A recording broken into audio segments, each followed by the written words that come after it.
आपने mobile phone charge करने के बाद जब उसकी नेटवर्किंग की स्पेसिफिकेशन बदली, एसएमएस मल्टीमीडिया भेजने की स्पेसिफिकेशन बदली, फोन बुक बदली, आप साधना कर रहे हो।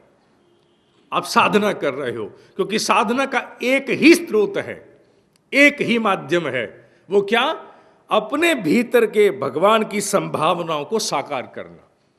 अपने भीतर जो भगवान की संभावनाएं आई हैं उन्हें साकार करना, अपने भीतर की अक्षमताओं को सक्षमताओं में बदलना। जब मनुष्य उत्साह, ऊर्जा, उमंग से उठता है तो फिर अनुभव करता है अपने भीतर स्वॉट analysis, strength, weakness, opportunity, threat, कि मेरे स्वॉट की एनालिसिस कहती है मेरे अंदर गुस्सा बहुत है, मैं ढंग से किसी की बात सुनने को तैयार नहीं हूं, मैं आई एम सो केयरलेस, मेरे लिए टाइम ही नहीं है। जब भीतर ऐसी न्यूनताओं को अनुभव करता है, उन्हें दूर करने के लिए जब प्रयास करता है, उसे साधना कहते हैं। उपासना के द्वारा क्या होता है? उपासना के द्वारा उपयुक्त मनोभूमि बनती है, बोध होता है, you gain experience and an indication, but to interpret it, to manifest it in actual life, साधना है। उसके बिना साधना अधूरी है, अपूर्ण है, साधना हुई नहीं। मैंने उपासना से उठा, उमंग से, उत्साह से, बोध आया कि मुझे अपने भीतर ये परिमार्जन करना चाहिए, लेकिन मैंने उसको नहीं किया, उपासना तक सीमित कर दिया, तो मैंने साधना नहीं की। बहुत लोग जब अपने जीवन में बहुत सात्विक दिखाई देते हैं, बहुत आस्तिक दिखाई देते हैं, बहुत ईमानदार दिखाई देते हैं, सो गुडी गुडी अच्छे दिखाई देते हैं, लेकिन उनके आचरण में जब अवतरित नहीं हो पाता तो अर्थात वो साधना नहीं करते। भारत में अगर आज हमारे यहाँ पर अराजकता है, अकर्मण्यता है, जो कुछ भी हम मान लें, नॉट टू नेम ऑल, जो कुछ भी है, उसका मूल कारण एक ही है कि भारत में उपासक तो बड़े हैं, साधक नहीं है। यहाँ पर, यहाँ तटस्थ ईमानदार लोग हैं, तटस्थ किनारे, भाई हम अच्छे सच्चे आदमी हैं, किनारे खड़े, करेंगे कुछ नहीं हम, I know all can do nothing. जो I know all can do nothing अर्थात उपासना तो कर ली, साधना में अवतरित नहीं हुआ। और जब तक उपासना साधना में अवतरित नहीं होती, व्यक्तित्व घड़ा नहीं जा सकता है। लोहा निकाल लिया खदान से, उसको शुद्ध करने की प्रक्रिया नहीं है, तो साधना कहां हुई? आप तो कच्चा लोहा ही रह गए। अच्छा, मैं बहुत उपासना करता हूं, तो कुछ नहीं, उपासना आपके भीतर कुछ बदल नहीं पाई है। Nothing has been able to produce a change in to you. मनुष्य की साधना चल रही है कि नहीं, इसका सबसे अच्छा अनुवाद जो अक्सर हम लोग आपस में चर्चा भी करते हैं सृजन में, what is the change that you experience in you? क्या कोई बदलाव दिखता है अपने भीतर? नहीं, सब बदलाव तो नहीं, वही जीवन है जो 10 साल पहले था।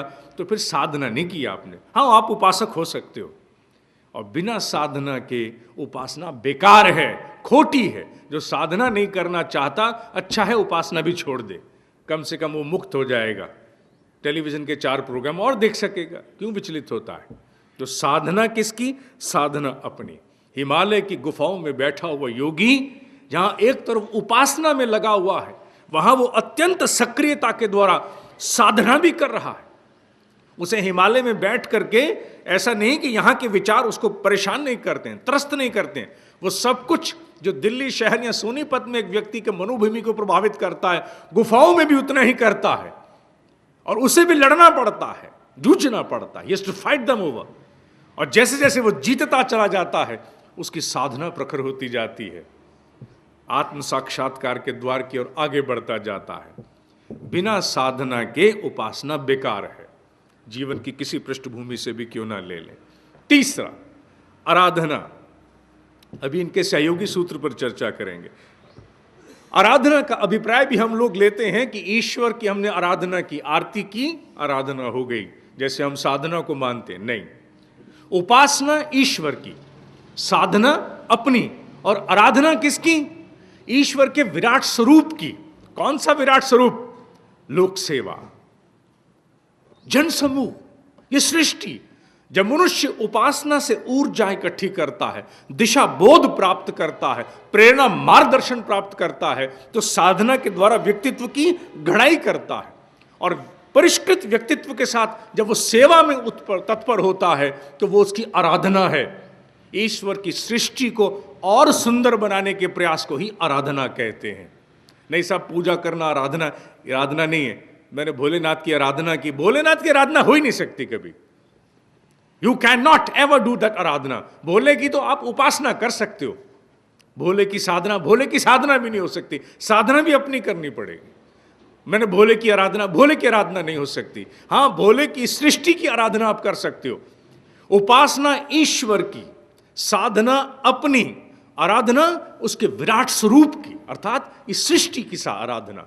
जब आप environment, in service to environment का कोई काम करते हैं, आप वन्य पशु पक्षी जगत की कोई उपासना का कोई सेवा करते हैं, मनुष्य की पीड़ा या पतन निवारण के माध्यम से सेवा करते हैं, तो वो आराधना है।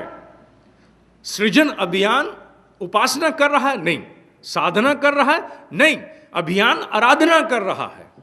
उपासना और साधना तो हम सब अपनी अपनी अकेले में करते हैं।